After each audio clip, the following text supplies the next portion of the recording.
Hey everybody, welcome back to Rowe Country. Welcome if you are new. My name is Lisa, and on this channel you will find crafting, DIYs, and the occasional Dollar Tree epic haul. If you're into that and not yet subscribed, go ahead and click that button down below. Become a member of the Rowe Country family. I would love to have you. Today's video is a special video, and I'm excited to be participating in the Snowman 2020 challenge. This challenge is hosted by That Crafting Lady and also co-hosted by Indie Annie Jones. If you're coming to me from them, hey guys, I'm so glad you decided to stop by. If you're leaving me after this video and going to check out their videos, please leave a comment for them with a little snowflake next to it so that they know that Rowe Country sent you their way. Also check out that playlist. It's going to be in the description box as well as links to their channels. This video is also a part of my ongoing series, The 25 Days of Christmas in Rowe Country. And guys, it's day 24. There's one more video after this one, and then I'm taking a little bit of a break. But today's video, look how cute he is, guys. You need to stick around to see just how easy he is to put together.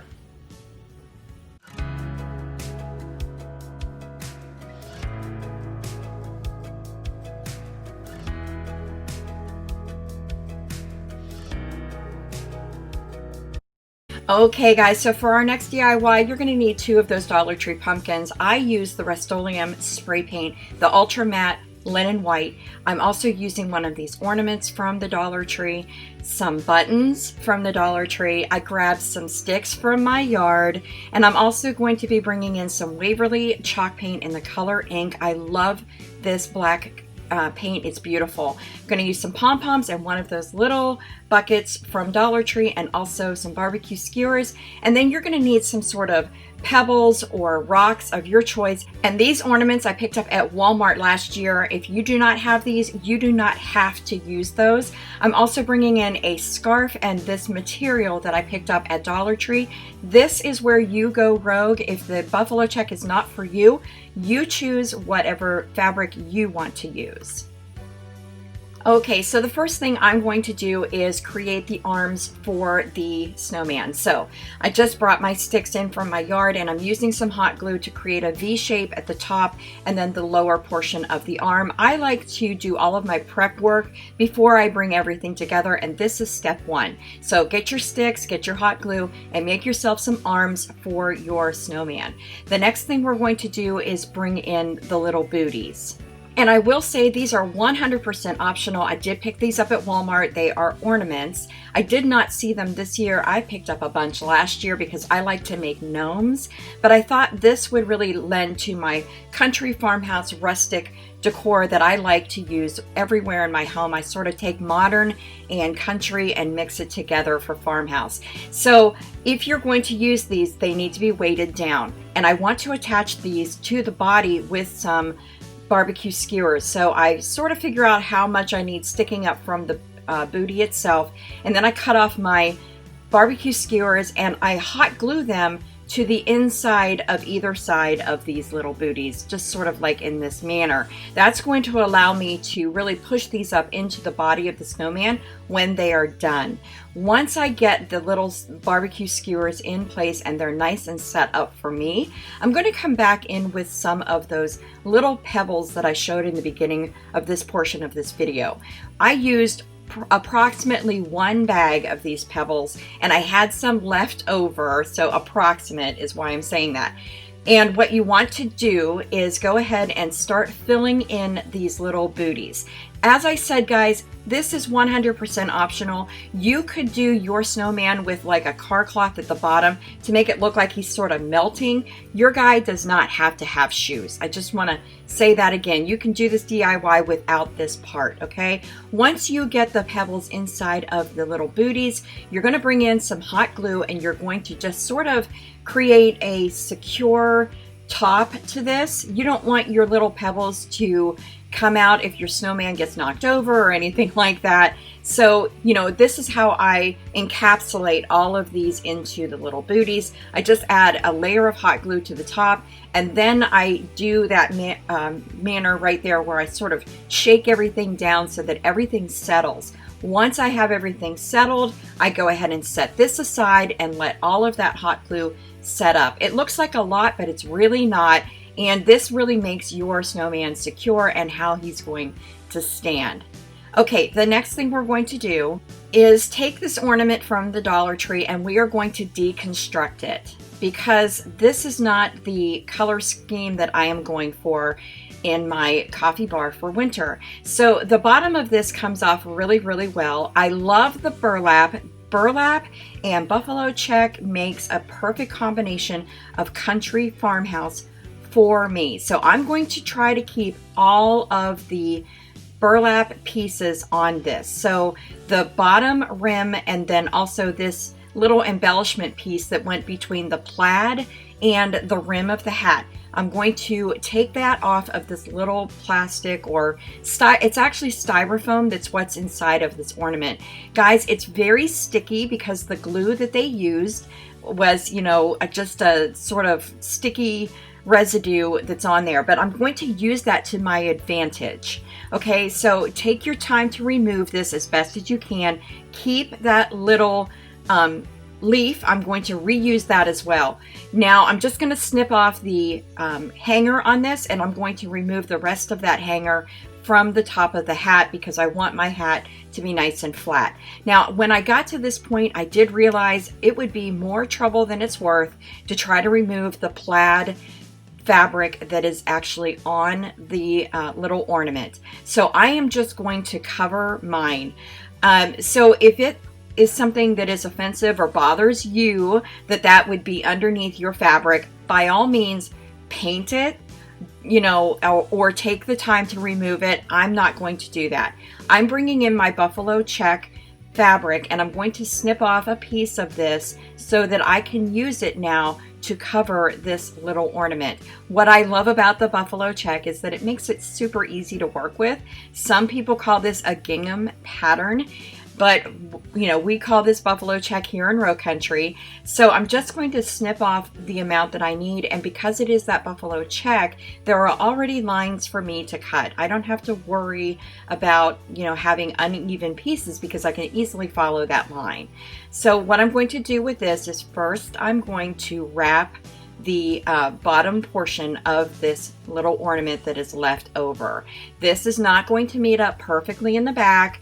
Guys, again, if that is something that is maybe would bother you, I would not use any pattern on this. I would use maybe just all burlap to cover this hat, which would have been 100% adorable. But again, I wanted to bring in some of this buffalo check. So I'm just going to use my hot glue to attach the fabric all the way around this portion of the ornament. Now what we need to do is come back and trim away any of the excess fabric that is hanging over the top. You don't want a lot of bulk at the top of this when you cover it with the round piece that we cut off. So just take your hot glue and go around in sections and fold over the fabric after you've trimmed away a lot of it. That's going to give you a finished look at the top of this hat. And then what we'll do is we will bring in the circle that we cut. And I did that off camera, guys, but I just took a pen and traced around the top part of the hat that we're going to cover, and then I cut the piece a little bit larger so that I could attempt to line it up. This will not be a perfect match, but it's going to be totally fine. Once you do that, take your hot glue, go back around all of the edges to make sure that it's nice and secure, and then you'll come back with your scissors and again trim off any of the excess fabric so that you have a finished piece.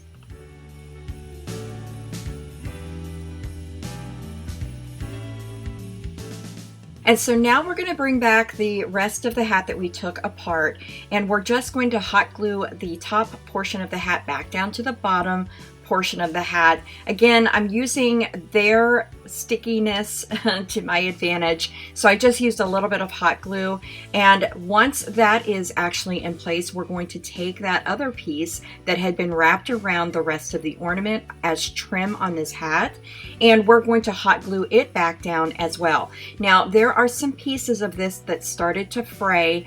I'm going to address that after I get this glued down. I'm just going to come back with my scissors and trim away any of that flyaway burlap that happened when I pulled apart this piece. But what I love about it is I didn't have to use any other fabric of mine, because I was able to use what this hat had already come with as an ornament. So I think it turned out perfect. And even some of that fraying on the burlap just adds to the rustic feel of this. It's almost like this guy had been standing out in the wind, and of course his hat is going to take a beating from the weather. So I'm going to bring back now that little leaf, and I'm going to paint it, and I'm also going to paint the top of that pumpkin that we used, and I'm going to use two different colors. So I'm going to come in first with my Waverly's white chalk paint. I'm at the bottom of the barrel of this, guys, but I had enough to do this DIY, and I'm just using a stencil brush to add some snowy effect to that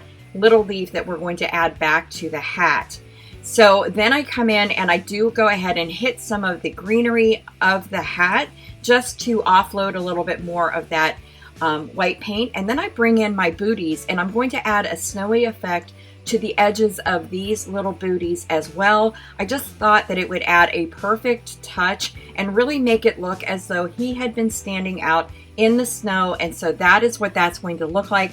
And I did go all the way around the front and back and also the edges. Now I'm bringing in some of the Waverly ink chalk paint. I'm at the bottom of this one too, so I didn't bother to even clean my brush, and I went over the little stem of that pumpkin, and I'm going to use that on the snowman. So there's the hat all put together, guys, and we're going to go ahead and just add some final touch to it.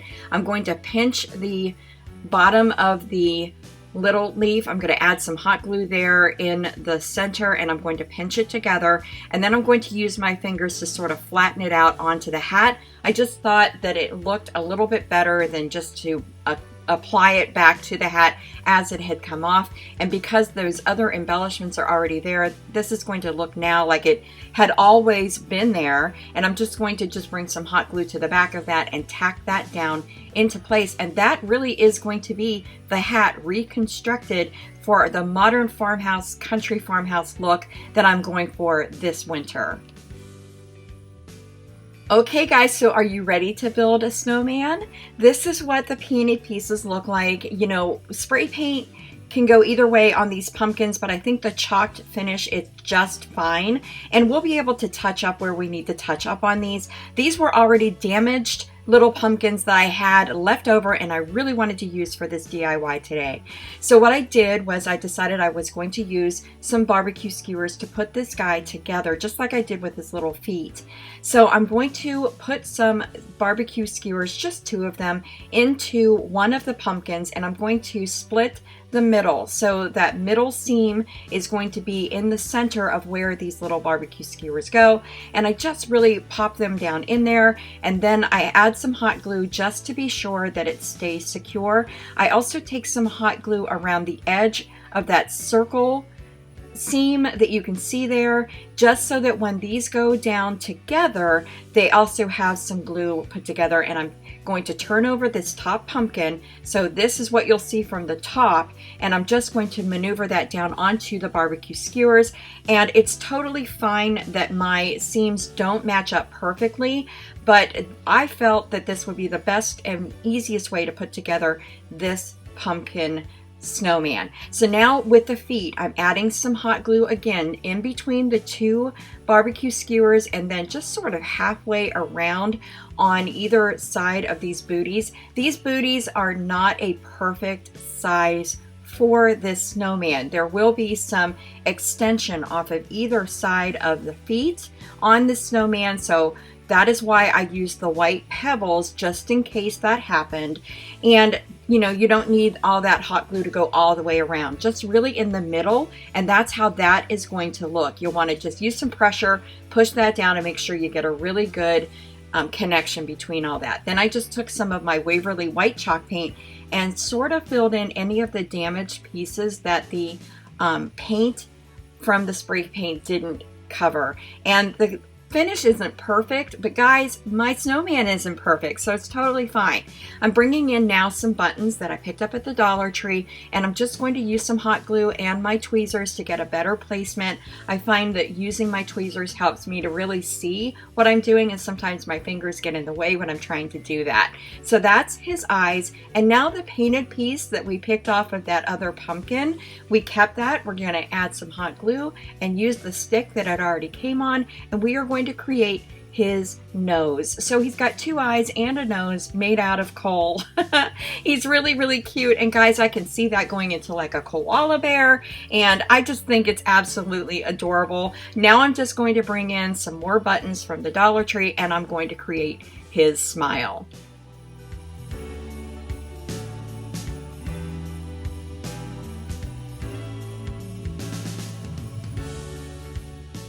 So before we place down the buttons, I want to get his scarf taken care of. And this was a leftover piece of scarf that I had that I picked up at the Dollar Tree. Again, in that black and white buffalo check with some gray tones to it. It's so pretty. And I'm just going to snip this off.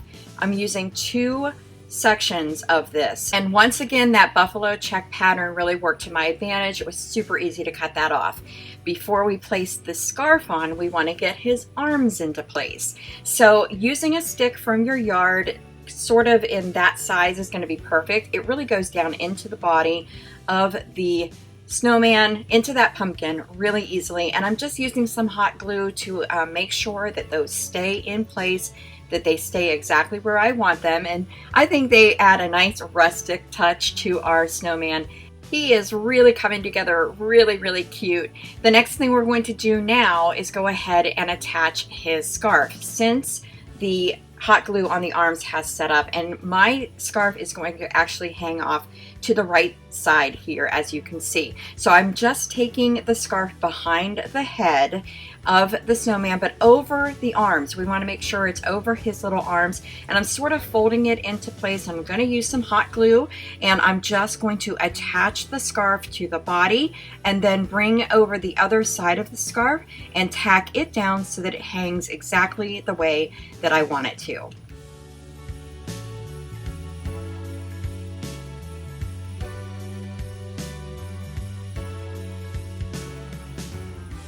Now, once I have my scarf in place, now it's time to come back and do his little buttons. And with him being a sort of smaller, kind of squatty little snowman, he's really just going to get 2 buttons. If you were to do like 3 pumpkins, you could definitely get more buttons on your guy. But I just found 2 out of that pack from the Dollar Tree that were more of the same shape, I guess, or finish on the back side of these, and they really do come in at that black and gray tone, which I think actually goes very well with our little pumpkin guy. So once we get that done, we will be able to attach his hat to his head with some hot glue, but he needs a little accessory. So I'm going to bring in this adorable little wedding favor that I found at the Dollar Tree, and it's already in a white bucket look, so it's exactly perfect for what I want to use it for. I really want him to be holding a bucket full of snowballs, so I'm just bringing in some burlap fabric that I've had for a little while, and I'm fraying the edge on that, and I'm just going to drop that square into the bucket, and I'm going to use some hot glue to attach this so it sort of creates a hammock type situation, so that when I bring in the snowballs, we don't want that to pop out like that, guys. So when we bring in the snowballs, it has a place to sit, and I don't have to use a lot of the pom-poms that I'm going to be using as snowballs in this little part of this DIY. So just use some hot glue on, just tack it in place in 4 places. Let a little bit of your burlap hang over or pop up above the edge of the little bucket, and I think it gives a nice little rustic feel to it. You can add wording to the front of this little bucket if you want to. Maybe snowballs free, snowballs 10 cents. You've seen those signs before, guys. I'm not doing anything to this because doing so would kind of take away from the modern rustic farmhouse, country farmhouse look that I'm going for. And once I have that glued in place, I'm just bringing in my white pom-poms. I only used 4, and that little bucket is going to hang off of the arm on our snowman. So that's an overview of what that looks like, but here is what he looks like when he's standing on my coffee bar, and I just think he's so adorable. I made the sign with my Cricut. Behind him it says "Let It Snow," and again, this is what my coffee bar is going to be for this winter. It's going to be a snowy, wintry snowman theme, and I was able to bring in the modern country farmhouse look that I love. His hat, the basket or the bucket that he is holding, and his shoes all have that rustic burlap look that brings in that country farmhouse, and then the black and white buffalo check really takes it modern, and I'm able to create something that really marries the two of those themes or decor styles that I love so much. Okay everybody, I really hope you liked today's easy Christmas winter snowman DIY, part of the Snowman 2020 challenge. Be sure to check out their videos. This was also part of my 25 days of Christmas here in Rowe Country. If you're not yet subscribed, please do so by clicking the button down below. And while you're here, go ahead and watch another video. I will see you in my next one. Until then, bye!